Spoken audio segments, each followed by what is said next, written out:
Hello and welcome to my video about the Battle of Lexington and Concord in Assassin's Creed 3. I am going to take a close look at it, showing flaws in the story and try to explain why the developers chose to change certain things. If you don't know what Assassin's Creed is, I'll shortly explain it to you. Assassin's Creed is a series developed by Ubisoft Montreal. You play an assassin fighting against the Templars in a real historical scenario. There have been quite a few games already, and with Assassin's Creed 3, which is actually the 5th, I want to show you a specific part of it and compare it to the real life happening. But I first want to tell you a little about the game's setting. You are Connor, a Native American who gets recruited by a former assassin, Achilles. He trains him in combat and other things to fight against the Templars. The historical scenario of the game is the Independence War. Boston's quite a lively city. Indeed it is! You see me here walking through Boston, and this is another speciality of the series, the virtualizing of cities according to old building plans. A lot of known buildings which stand until today are explained in detail. Here is, for example, the Old South Meeting House. You hear citizens talking about random stuff, and this gives the feeling the city lives.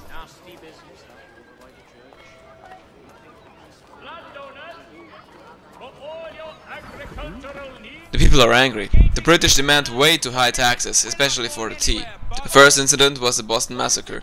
You can see it in the background, just an example for the historical relevance of the game. But this time it was not a British soldier accidentally shooting, but a Templar seeing a use of having a massacre in the middle of the town. So Ubisoft just replaced one real figure with their fictional one. But the outcome didn't change because of that, so replacing the regular was perfectly fine. And that is what they basically did the whole game through. Your character, Connor, replaces real figures and does their job. Of course, the fictional part of the story has no need of having figures replaced, but in my opinion they did it pretty great combining both stories. After the Boston Massacre, the situation only got worse.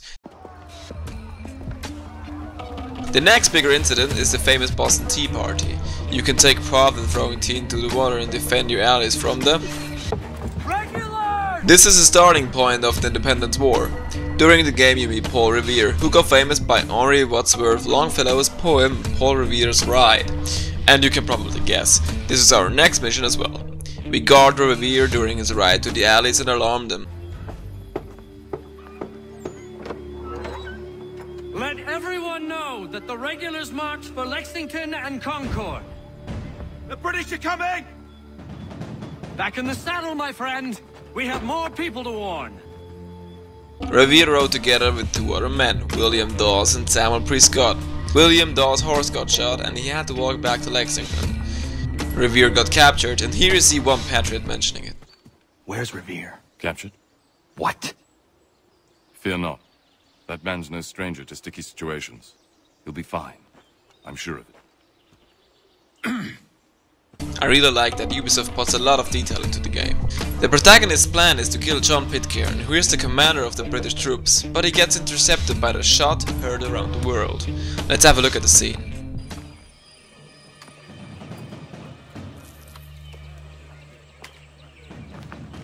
Stand your ground, men! Don't fire! Unless fired upon! But if they mean to have a war, let it begin here! Pitcairn. Disperse, you damn rebels!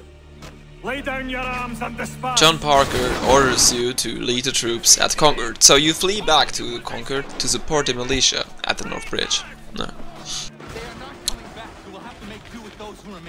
John Parker, the commander at Lexington, orders you to flee back to Concord and support the militia at the North Bridge there. Next thing, the regulars are attacking.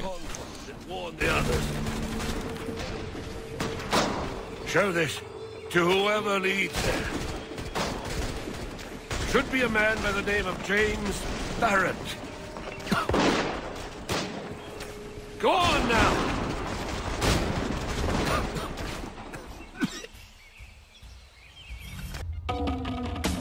You flee back to Concord to support the militia at the North Bridge.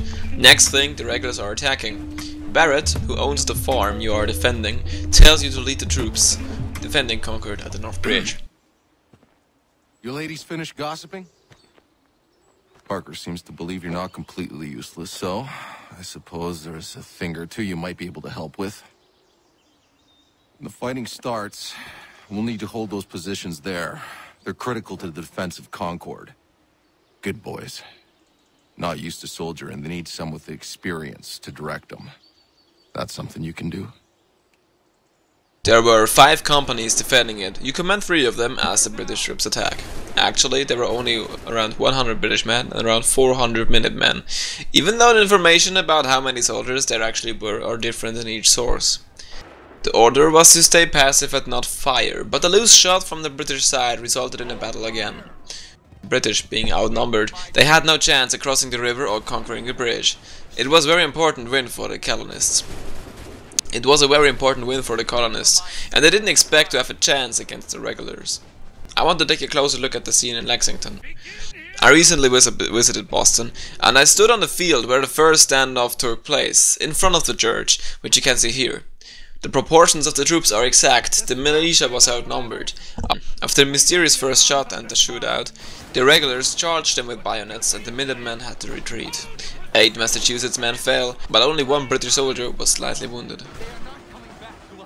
The next event, the getaway from Lexington and the defense on North Bridge, are quite precise. They just skip one important fact. James Barrett surrendered Concord. I mean, it makes sense if you look at this frame. You can see that the troops are coming from the town, but since they don't mention it, I was kinda confused at first. The battle itself is pictured a bit too easy. Because of a mistake of one commander at the British side, he wanted to street fire, something you do when you want to secure and attack an alley between buildings, but not on an open path behind the bridge. The Minutemen had no trouble at defending the bridge, because the regulars were left uncovered, leaving the retreating ones to disturb the pushing ones and ending in the chaos. In the game, a company follows the other one. You give the command to shoot at the right time and the whole enemy company dies. It was nowhere near as coordinated. As I said, it was more of a chaos on the British side. And there weren't as much casualties as the game shows. A lot of enemies were wounded and killed, but not 100. So, my conclusion is, they made it as precise as it makes sense to put into a video game. Really a lot of detail went into it, and who is eager to learn more while playing may check out the Animals log, which contains additional information. Well, I had a lot of fun playing it again with the knowledge I gained while being in Lexington. I hope you enjoyed my video and learned something.